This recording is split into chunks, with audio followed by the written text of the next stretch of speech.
Before we get started, I'd like to remind everyone about our meeting format. Tonight's Planning Commission meeting is being held in person and online. Commissioners, Planning Department staff, and members of the public are attending in the Wheat Ridge City Hall and also by way of the Zoom platform. Members of the public who are not present and wish to make any comments may participate virtually by joining through Zoom, either on a device or by calling in. A Zoom meeting link and dial-in information can be found on wheatridgespeaks.org. In addition to being online via Zoom, we are also broadcasting this meeting on Channel 8 and wheatridgespeaks.org. When it is time for public comment, those who wish to comment on our Zoom connection use the raise your hand button. If you are dialing in, press *9 to raise your hand and *6 to unmute your phone. If you plan to speak online tonight, please keep background noise to a minimum. If you do not plan to speak, we recommend you simply view the meeting by watching on Channel 8 or wheatridgespeaks.org. I would now like to call to order the City of Wheat Ridge Planning Commission meeting.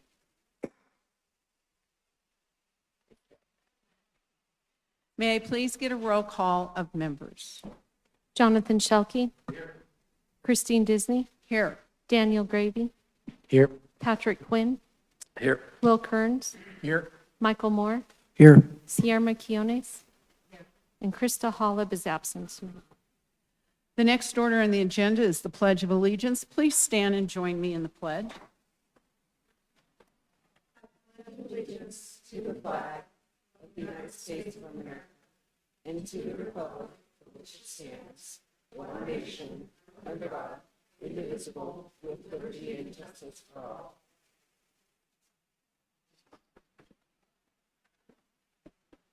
Next is determining the order of tonight's agenda.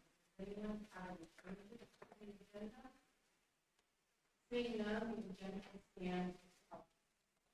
Next, we will approve the minutes for August 15th, 2021. Are there any additions or corrections to the minutes?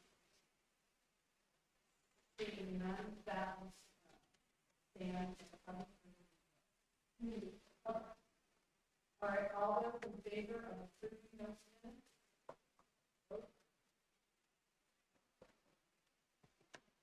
Motion approved 7-0. Next, we need to approve the minutes for the third meeting. Are there any changes to those?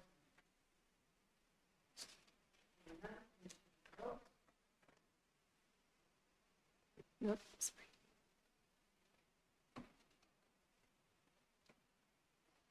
Motion passed 6-0 with one abstaining. Oh, Christine, you need to vote. You need to vote. There we go. 6-0 with one abstaining.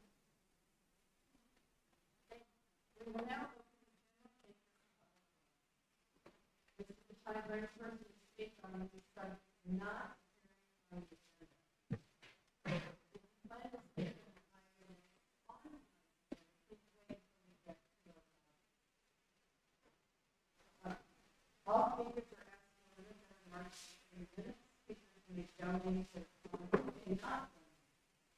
They will come to speak. Is there anyone? Nobody on Zoom. Thank you. I will close public forum. Tonight we have one.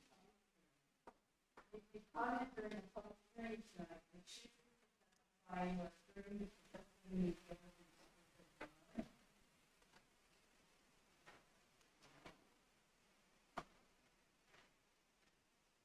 Commissioner Quiones, would you please introduce case of the number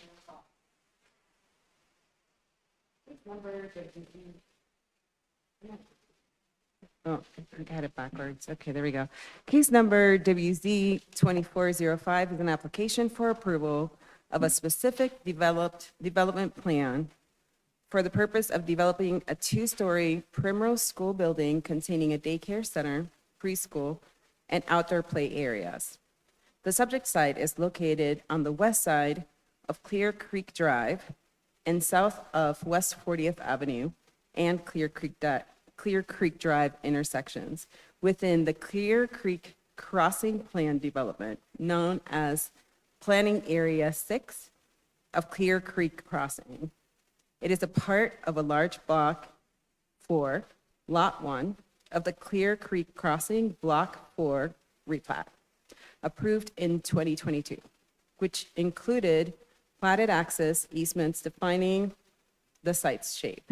Block 4 is currently being replatted as a part of a Block 4 replat C, which will create unique lots for the daycare and other proposed developments in the area.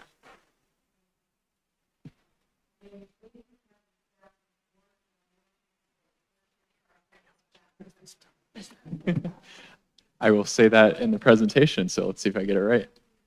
Thank you. My name is Scott Cutler, planner with City of Wheat Ridge Community Development Department. This is case number WZ2405, which is a request for approval of a specific development plan for the construction of a daycare center at 3905 Clear Creek Drive in the Clear Creek Crossing mixed-use development. Would like to enter into the public record the contents of the case file, the zoning ordinance, the comprehensive plan, and this presentation. Properties within the City of Wheat Ridge and all appropriate notification and posting requirements have been met. Therefore, Planning Commission has jurisdiction to hear this case. Subject site is located on the west side of Clear Creek Drive, south of the Clear Creek Drive and 40th Avenue intersection within Planning Area 6. Subject site is currently vacant. The Hampton Inn site, which was approved a couple of years ago, is just to the northwest and is currently under construction. And then the recently completed Outlook 2 Table Mesa apartments are further northwest, and those were completed actually last week. Final CO in that project. And then the hospital campus is across Clear Creek Drive and 40th Avenue to the north. And the Lifetime Center is to the south, and then the site is currently vacant. The internal roadway system and utility infrastructure connecting Hampton and Lifetime on the west side of Clear Creek Drive were completed in late 2022. Like I said, the subject site is located within the Clear Creek Crossing Planning Area 6, and the zoning is planned mixed-use development, which is shown in green. This is also called the Harvest District, which denotes it as a commercial sub-district within the development. And the site is surrounded by the Clear Creek Crossing development on all sides.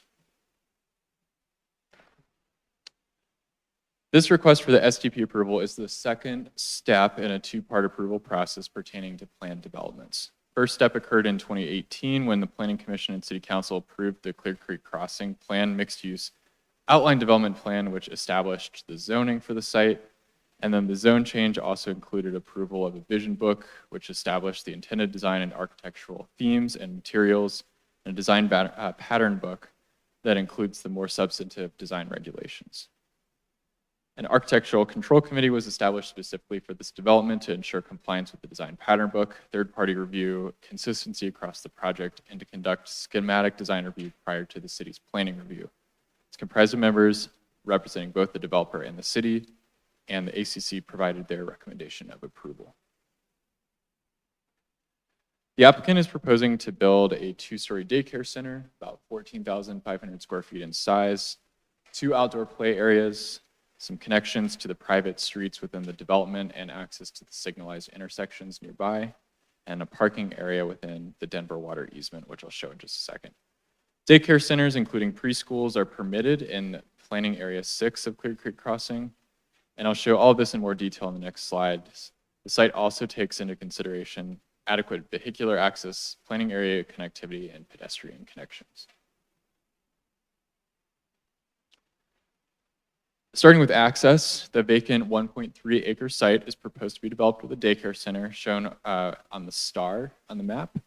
There's 2 access points proposed into the site, one at the frontage on Crossing Drive, which is a private street, and one connecting to the intersection at the Hampton Inn to the northwest. The slide is really just meant to give everyone a bigger picture of what's going on and what's been built so far within the area with the street network and all the sites completed, under construction, and under review.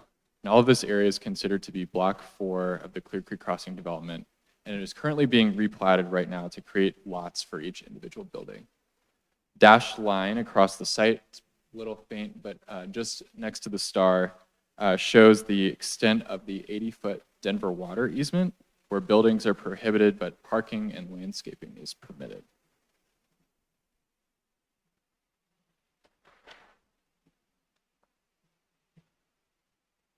This is the site plan for the site.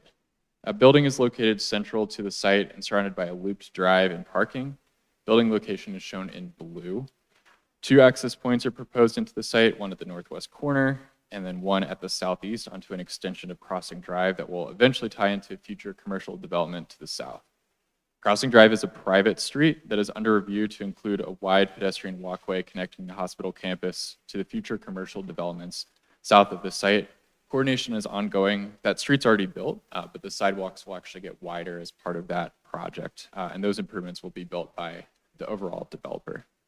The SDP shows 50 proposed parking spaces, which are placed in front of the building within the Denver water easement, and this amount of parking complies with the code for daycare uses and the amount of staff on site. Parking area also includes sidewalks, allowing pedestrian access from the site to the private streets and the signalized intersections. Project exceeds the minimum requirements for 20% of the lot to be landscaped. It's actually a bit higher. It includes 2 outdoor fenced play areas on either side of the building. And then the site is also surrounded by other landscaped areas, including those along Clear Creek Drive, which will be maintained by the Metro District of the area. The architectural style is driven by the Clear Creek Crossing Design Pattern Book and Vision Book, which call for a modern agrarian aesthetic that blends traditional forms and materials with a modern feel, and it also requires strong attention to be paid to the pedestrian realm. This building is 2 stories. Facades are primarily comprised of fieldstone, fiber cement board, and batten siding with a shingled roof. These materials actually match the nearby apartments. Materials will carry over to all sides of the building, resulting in 4-sided architecture. Stone base helps to anchor the building and enhance the entrances. The roofs are gabled with some overhangs to reflect a more residential and agrarian feel. Slide shows the front elevations facing the parking area on the top, and the portion facing the private drive on the west on the bottom. And then these are the side elevations as well.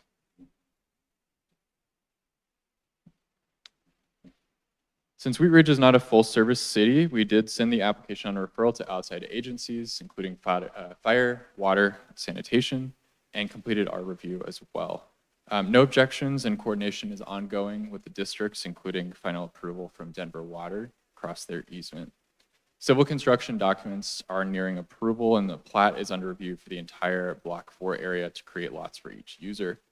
And a recommended condition of approval has been added to denote that minor changes may be required to the site plan to coordinate this development with the surrounding infrastructure improvements being constructed by the master developer.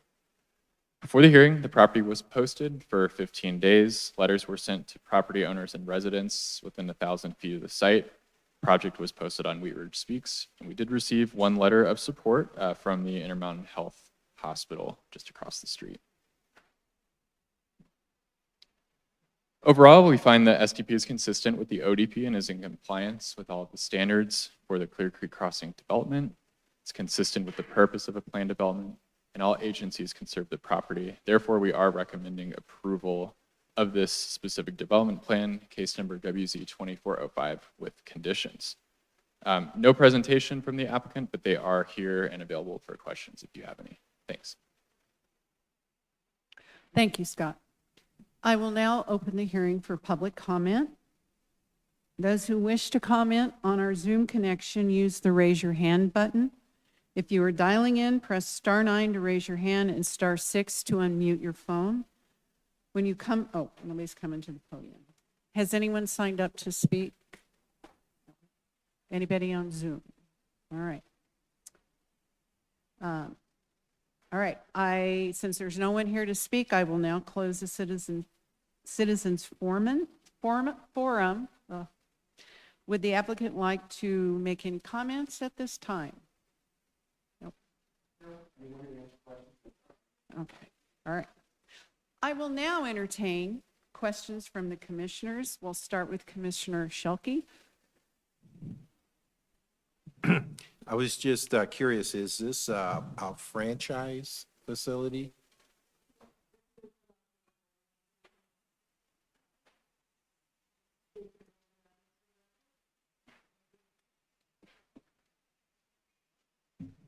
Hi, my name is Jeff Farrell of with Emery Development. I'm the developer in the company. It is a franchise facility, and the franchisees are here tonight, Bryce and Emily Dirk. So, sitting over here. And what was the name of the company? So, Embry Development is my company. I'm with the development company. All right. Can I get the address? Of the facility? Of the, Oh, 4747 Williams Drive, Williams Drive? Williams Drive Yep. in Georgetown, Texas. 78632.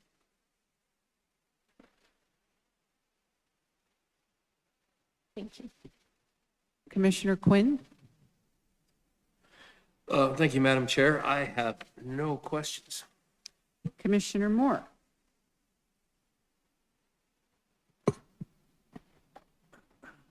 The only question I have, and it may be a little bit more related to less the building, have any traffic studies been done? Yes, sir. Okay.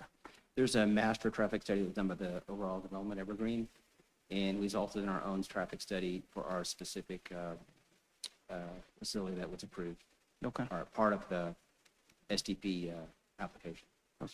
Thank you. Commissioner Gravy? No questions. Commissioner Quinones? No questions. Commissioner Kearns? Yeah, a couple. Is your mic on? Yep. Can you hear me? Yes. Okay. So I'm looking at this site plan in regards to pedestrian circulation, especially pickup and drop off before school and after school. I see a crosswalk on the northwest driveway access, but I don't see a crosswalk on the southeast driveway access. Is one planned or? I can speak to that one. Okay. Yeah, so yes, that's actually a level crossing that's proposed on Crossing Drive. So that's the project that's not part of this development that's being coordinated and actually I think coming to Planning Commission pretty soon. But essentially it's that road is being rebuilt to have a level driveway crossing at that location. So it's actually a safer crossing than a crosswalk in the street. Okay, so West Crossing Drive doesn't exist yet. It exists, but in a kind of temporary form. So it's Okay. getting rebuilt as like a real street. Okay. And then, I guess, do you have any plans for if there's like pickup and drop off congestion? I always see congestion around schools during pickup and drop off hours, especially in the actual access, the actual school driveway.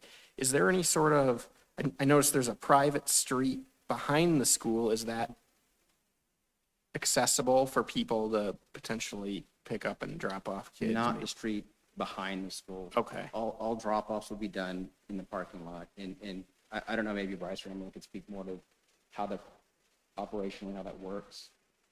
But in terms of the picking up and dropping off. Sorry.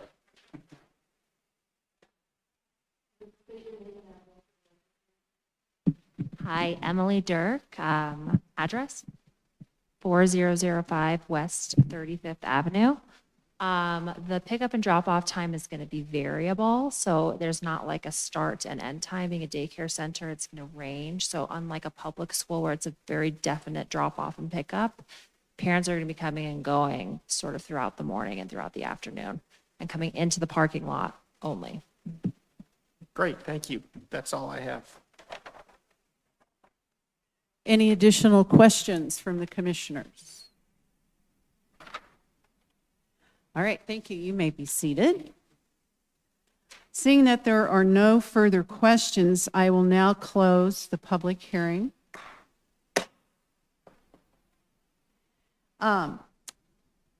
Commissioner Quinones, I'll entertain a motion.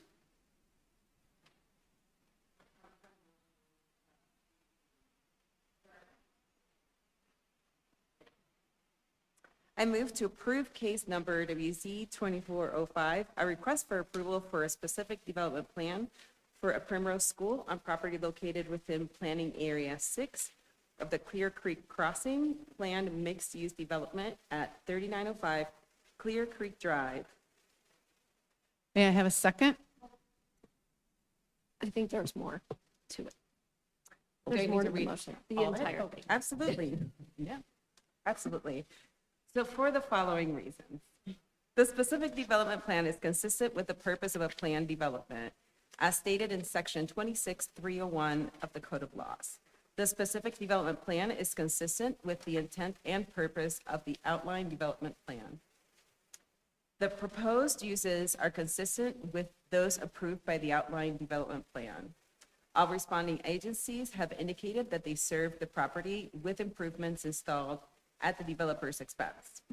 The specific development plan is in substantial compliance with the applicable standards set forth in the outline development plan and with the city's adopted design manuals, with the following condition.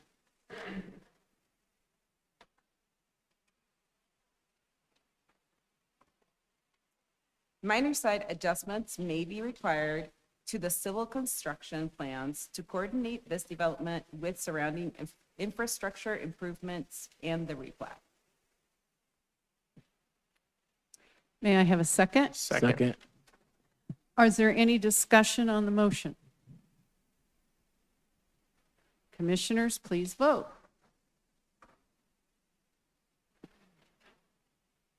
Motion approved, 7-0. Very good. Thank you very much for attending tonight.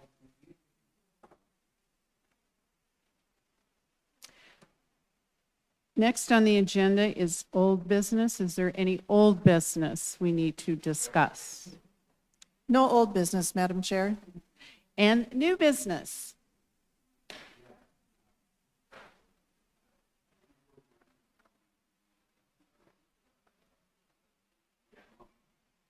Just one moment.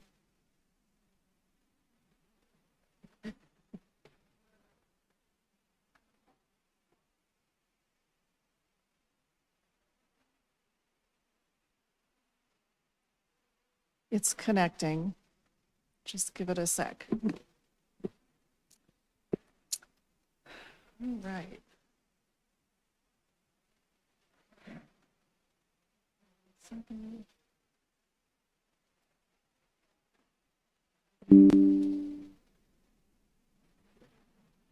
Yes. We're just sitting here. Okay. Great. Thank you, Madam Chair and members of the commission. Tonight, we are, as part of our new business, we're going to talk about the Lutheran Legacy Campus zoning update. And so I'm here tonight with Scott Cutler, one of our senior planners, and we're actually representing a larger city team that's been working on this for several months. All right. So we realized that the agenda packet for this item was rather large.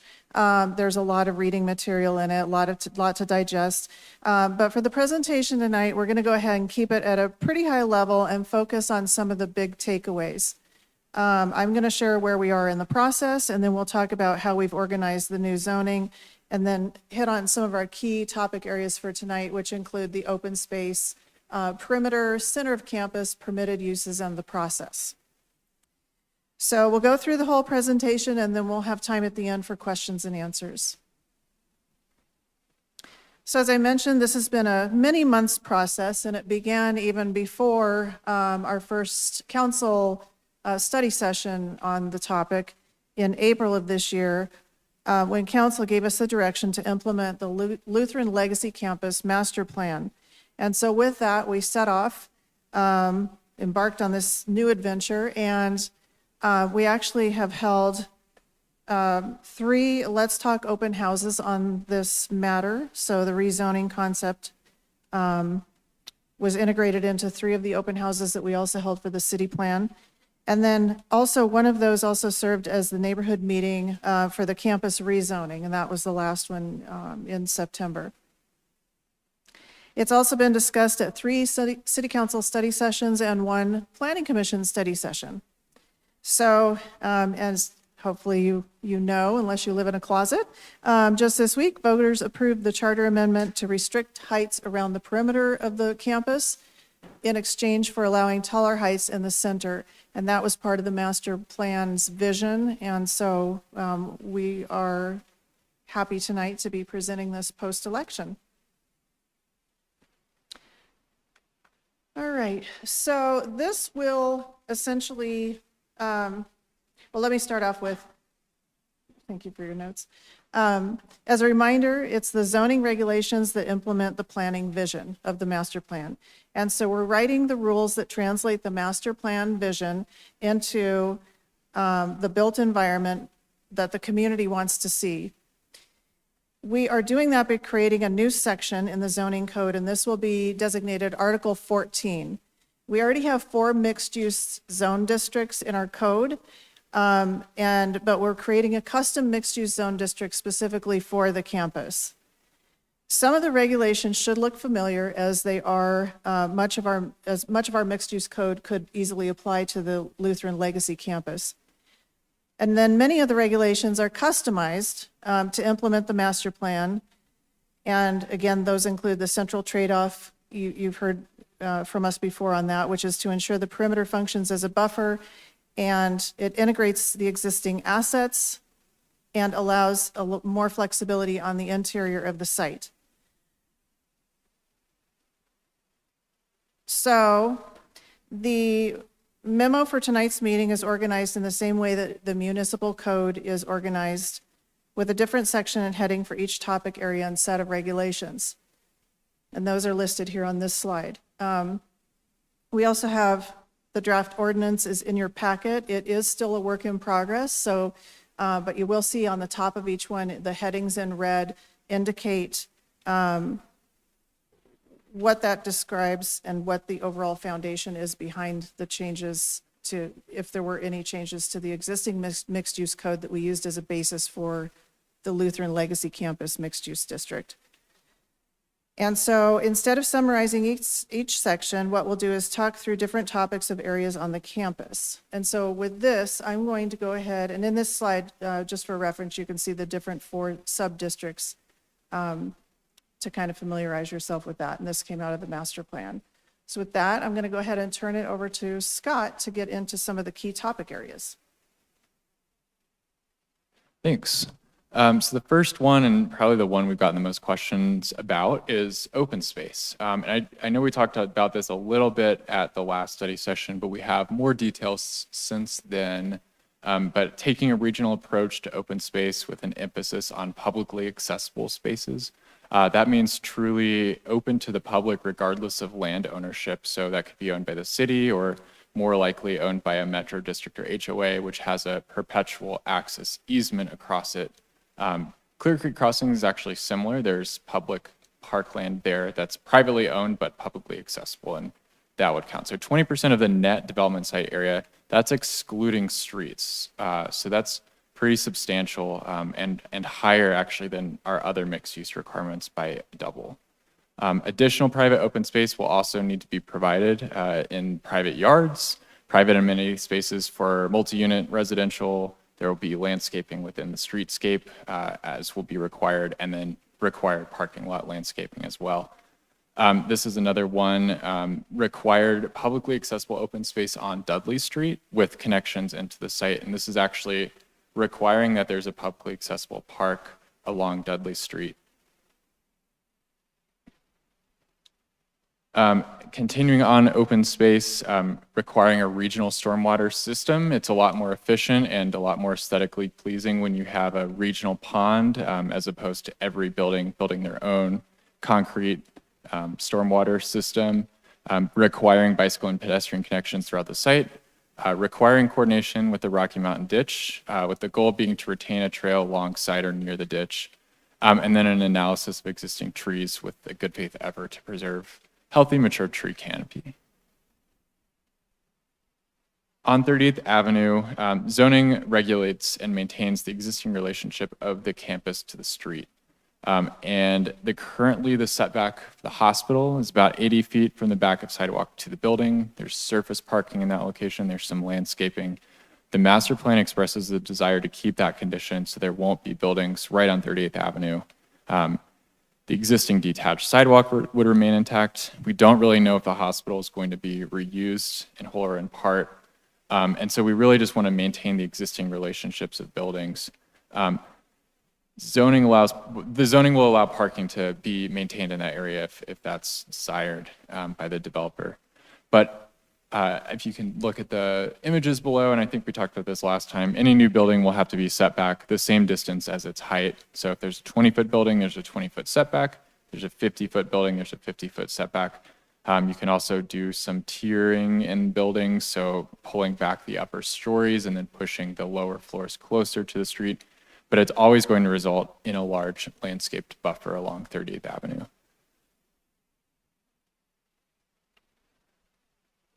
In order to ensure that the perimeter serves as a buffer in transition between the campus and the existing adjacent neighborhoods, low-density overlay will be included around the perimeter of the site adjacent to existing low-density neighborhoods. This applies to the first row of development within the campus and will ensure compatibility of land uses and form. City code would typically allow for a 35-foot height limit for residential in this area, but the approved charter amendment will actually limit height in this area to 2.5 stories or 30 feet in order to be more compatible with existing conditions. Allowed uses would also be only what is allowed in our low-density residential zone districts, so single-unit homes, duplexes, accessory buildings, and some civic buildings in open space. And again, this ensures that medium-density uses like townhomes are not immediately bordering the outside of the campus. For buildings within the low-density overlay, we're requiring some design limitations across the board to ensure compatibility. For structures over 2 stories, pitched roofs would then be required, making the third floor more of a smaller partial floor or an attic. Flat and shed roofs are only permitted for 1- and 2-story homes, so you're not going to see the 3-story kind of box flat roof buildings here. And then some additional design requirements to prevent cookie cutter designs, prohibiting adjacent residential structures from having the same floor plan, requiring variety in material and color, requiring some offset so everything's not built in the exact same line, and then requiring building eaves and porches or awnings on fronts of buildings. So again, it's not that tract home style. And then I'll next go over how this overlay will apply to the west side versus the east side of the property. So on the west side, which is parallel to Dudley Street, we are going to require that Dudley Street have on-street parking and a continuous detached sidewalk with street trees along that frontage. Front setback then is 15 feet from the back of the new sidewalk. So in total, that's actually larger than the setback on the west side. Publicly accessible open space, like I mentioned earlier, at least 100 feet wide on Dudley. That's like a double lot to include a pedestrian or bicycle connection. Houses will have their front doors either face Dudley or the open space area. No garage doors facing Dudley. So again, you're having this more active streetscape and not just a wall of garages. Between the buildings, side setbacks minimum of 5 feet. That's typical of our mixed use and our medium to low density residential like R1A, R1C. And then no street connections into the campus. You can do sidewalks, but there's not going to be a through street through there. That was identified in the master plan. And then on the east and south sides, so I've circled those on the screen, requiring a 30-foot setback for primary structures, meaning a single unit home or duplex from the boundary, which ensures that yards will be adjacent to yards. You're not going to have a large house right on that property line. And that's consistent with what's on the other side of the boundary, which is rear or side yards. Prohibiting rooftop or second story decks where those homes will directly face other homes, so preserving privacy for those existing residents. Requiring 15-foot setbacks for a large accessory building like a garage or maybe a 2-story ADU, and then a 5-foot setback for those smaller shed-type buildings. And again, no through street connections through these areas. Now, the interior of the site, which you can see in purple, will have more variety in uses and building form than on the perimeter. So in the areas where the charter height was lifted successfully, the maximum building height will be 70 feet, 5 stories maximum, only the purple areas. The unshaded areas, everything that's not the yellow low-density overlay or the purple interior, the current charter limits of 35 feet still apply. Those aren't changing. They can't get higher and they're not going to get lower, or 50 feet for a civic commercial building use in those unshaded areas. For architecture in the middle of the campus, like the regular mixed-use districts, we're going to require entries to face a street or publicly accessible open space. Buildings will have to be oriented to the street, can't turn their back on open space amenities. Prohibition on slot homes like we have elsewhere in the city. And then the master plan didn't really talk a lot about architecture. So a lot of the building design provisions we apply to other mixed-use code, mixed-use developments will apply here as well. Specifically, parking lots not being located between the building and the street for public or private streets. And that really just encourages a more interesting and pedestrian-oriented street frontage. Only exception being 38th Avenue. That's kind of an existing condition, and we're not going to require buildings to be right on 38th. And I mentioned this many times, but it's really important and mentioned in the plan a lot, is requiring pedestrian and bicycle connections throughout. Sidewalks on both sides of the streets, minimum of 6 feet in width. And that's higher than the city standard. On permitted uses, the memo contained a simplified use chart of what would appear in the code. List is not meant to be overly prescriptive or exhaustive, but rather provide for a range of uses while emphasizing the importance of building form. And a wide range of uses will be allowed in the interior of the campus, aligning with the suitability map provided in the master plan. Within the low density overlay, talked about this a little earlier, it will be limited to single unit homes, duplexes or open space, and some civic and institutional uses as well, but no apartments or townhomes. And then the remainder of those zones, 1 and 4, which is kind of the outside of the campus, will allow some additional uses, including townhomes and some other conditional uses. Mix of uses is required in zones 2 and 3. Developer will need to provide at least 2 different use groups as primary uses from the categories of residential, public, civic, and institutional, commercial and retail, hospitality, and office, and that will allow for a true mix of uses in the center of the campus. So you can't just fulfill the requirement by only doing residential. You have to provide a second use. Some uses will require conditional approvals to give some staff some additional leverage, the public some additional protection, because suitability maps from the master plan do not align perfectly with the sub-district boundaries from the master plan. So for example, retail, you can see kind of only is really suitable at that northeast corner and along the parkway at the north. But sub-district 4 is a lot larger. And so with certain designs, it may be appropriate, but not appropriate in all areas of sub-district 4. And so that allows us to review each of those at a case-by-case basis. And back to Jana. Okay, thanks, Scott. All right, so I'm going to talk a little bit about process, and the process that we've come up with basically just follows the same structure that we've used for our other mixed-use districts. It's served us well for about a decade, so if it's not broken, don't fix it.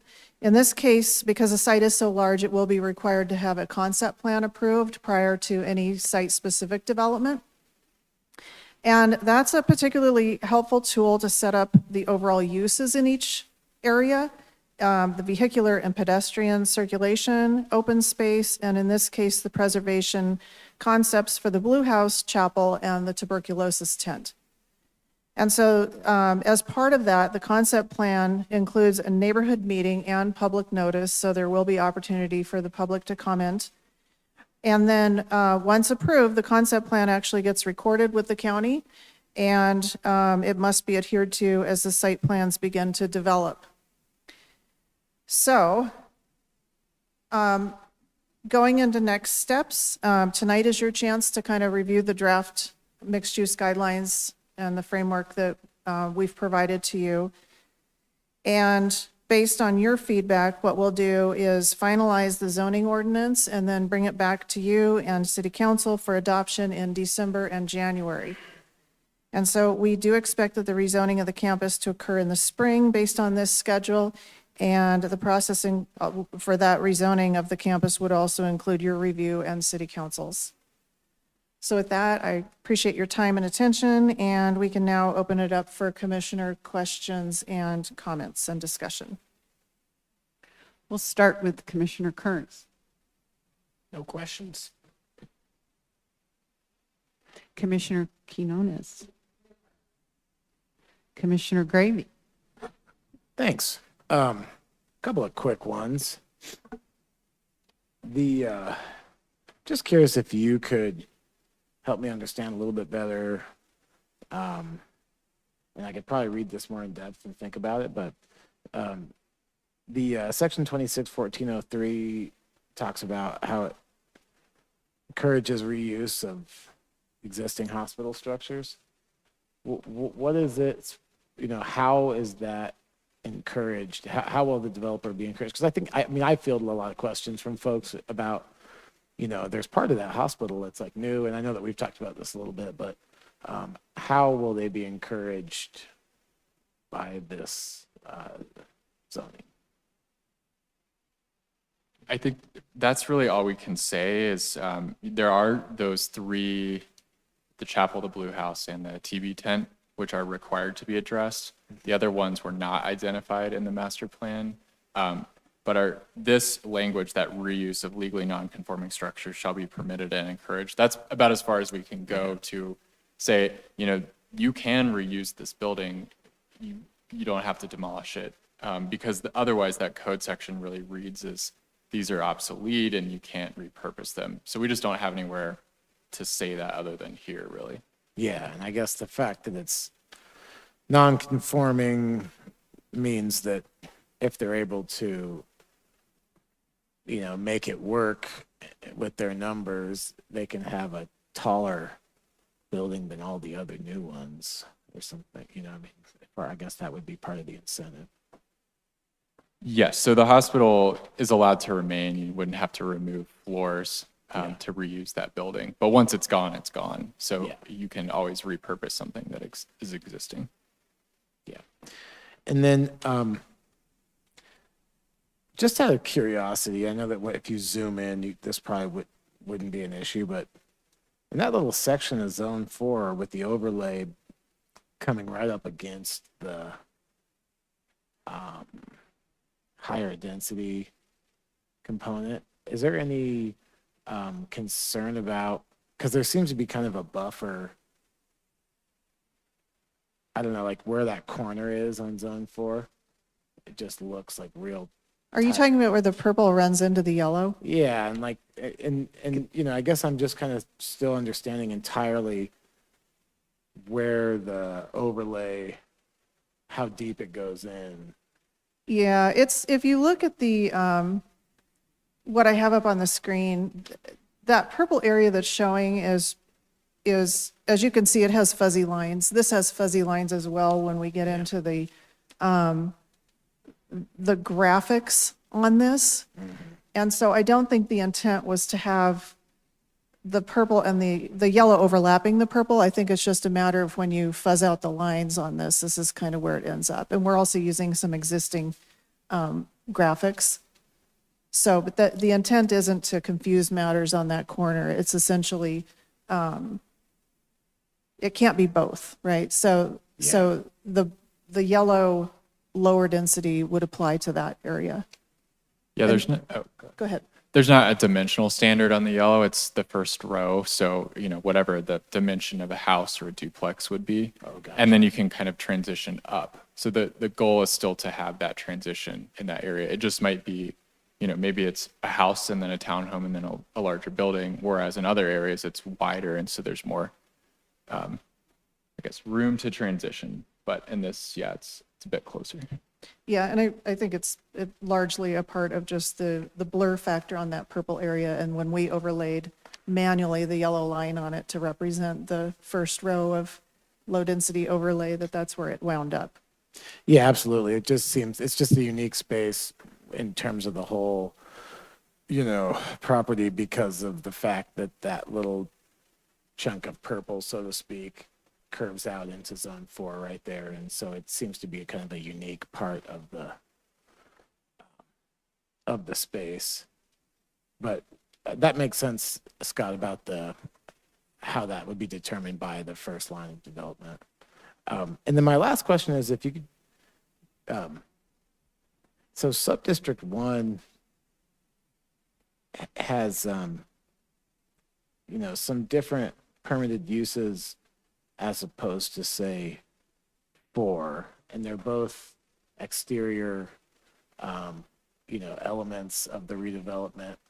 And I'm just, I understand kind of the existing nature of some of how 4 is kind of in closer proximity to different uses, probably on that edge. But is that essentially the reason why some of the commercial distinctions and some of the non-permitted uses are so different between 1 and 4, even though they're both kind of exterior? Yes, exactly. And zone 4 actually includes some of that exempted area for height and density. So we didn't want to totally exclude commercial uses from zone 4, but a lot of those commercial uses are conditional, which means it's, maybe they're only appropriate in certain areas. I don't think the 2 and 3 are way more intense than 4, but yeah, there's definitely some more in 4 just because those heat maps, retail might be appropriate in that north part of 4, whereas it's not at all appropriate in 1. And so we have to kind of, 4 is, I guess, between 2 and 3, 4 is between the zones in terms of intensity. It's not a 1, but it's not a 2 and a 3. Yeah, it'll be interesting to see how it, gets developed with some of that variety. Okay, that's all I had. Thanks. This is really exciting. Thanks. Commissioner Moore. No questions. Commissioner Quinn. Thank you, Madam Chair. Thanks, Scott and Jana, for bringing this to us tonight. I have a couple. So I know, Scott, when you were talking about like zone 1, the garages wouldn't face like Dudley. So it'd be like an alley or something back there. And so those homes, the traffic would go towards Lutheran Parkway and then out to 38th or 32nd and wherever they go after that, correct? Yes, so the primary access would come from the east. We do potentially have to allow for some vehicular access onto Dudley in the form of an alley for fire-related reasons or a trash truck, but it would be very circuitous for someone to cut through. It would only essentially be to garages. It wouldn't be a through street. Right, and I think there's some places like that up off a ridge in that development up there. I delivered dog food there for a friend. I'm like, wow, this is kind of unique. Cool. And so the yellow line, and I think maybe this confused perhaps a lot of people. Those yellow lines, they're not like specific houses. It's like a strip of land that can only be used for like single family. And then you go further to the east, and then that will be townhouses or whatnot until you get to Lutheran. And then that's when we have larger buildings. Correct. Yes, that's Okay, correct. sweet. Yeah. One last thing, and I was at the rec center and was in a, I don't want to say heated discussion, but it was interesting. Some folks living on the north side of 38th are very concerned about people cutting through on whatever streets are, Dudley and whatever else, all the way through. And I guess, is there going to be any plan to restrict, or I know it's public roadway, yada, yada, but to, maybe discourage people from going down those roads and trying to get to 44th, or instead of going where they should down 38 to Kipling or Wadsworth? And if not, how would these folks ask for help? Yeah, that's a tough question. And I think that, from the Wadsworth project, the cut-through traffic, I've even been guilty of it. Is horrific. I know it's horrific. And You know, they are public streets, so it's not like we can say, I'm sorry, you're not allowed to drive on these. But I think, number one, with Wadsworth getting cleared up, I think that having 3 lanes there in each direction is going to be, it's going to really open it up. And I don't think people are going to want to take the time to cut through. That would be my hope. The second thing is that as the project builds out, I think that, you know, I don't know what the exact plans are for 38th. Are there ways to not restrict, but dissuade people from cutting through the neighborhoods there? Maybe. Being that it's a public roadway, that would probably be something that we'd look at as part of a traffic calming or some type of project like that through Public Works. But I don't have any plans, and I don't have any plans in my mind that I can envision right now that come to mind for that area, because we really just aren't entirely sure how this is going to develop out. We know that once the zoning is placed down and once the master developer is selected, which we do not know that yet, the site, once it goes under the concept plan review, I think one thing that's going to be really helpful is a traffic study will be needed, because it, you know, we anticipate, although we're not traffic engineers ourselves, we anticipate that with all the traffic that was coming and going from the Lutheran Hospital at its full hilt, you know, the traffic will probably be less, but to confirm that, we need to see a traffic study, because I think that that's going to be a big deal. My second question would be, you know, was the cut-through traffic from the hospital really bad, or was it just from it was bad then too? So that, you know, it could be, certainly somebody could request that we look at, but I'd like to see the concept plan a little bit more in detail, and also the traffic study, because I think that that will inform a lot of what the roadways, those roadways in there right now are all private. And so while we can help create better roadways and better connectivity for pedestrians and bicyclists, we need to know what the land uses are going to be, and we also need to know what the traffic impact is going to be in that area before we can really come to a good conclusion about how to handle any cut-through traffic occurring on the north side of 38th. That was a very long-winded answer, but I think that there's just so many things looming out there that we just don't know yet. Oh, I would agree. I just, Yeah, that conversation that I had is burned in my head, and I Yeah, think I had some conversations with probably the had folks many on the too, north 'cause- side of 38th as well, yeah. Yeah. I know.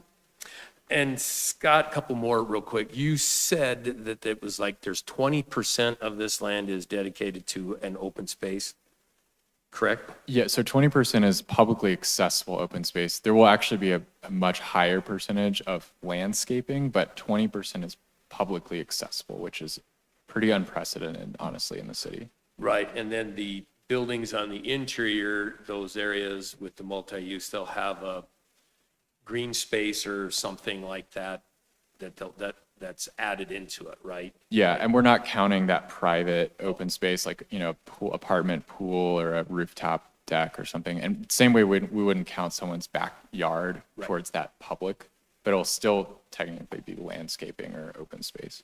Cool. All right, thank you very much. It was well put together and appreciate it. Commissioner Shelkey. No questions. I have a couple of questions. In zone 4, the drug rehab facility, has the city possibly considered using that for their offices? That seems like it would be big enough. Yeah, you're talking about West Pines? Yeah.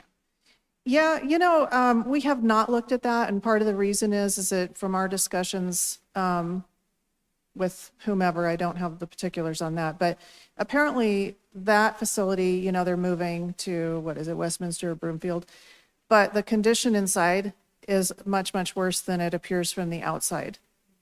And so there is not an intent to have that building repurposed for a different use. because of the condition.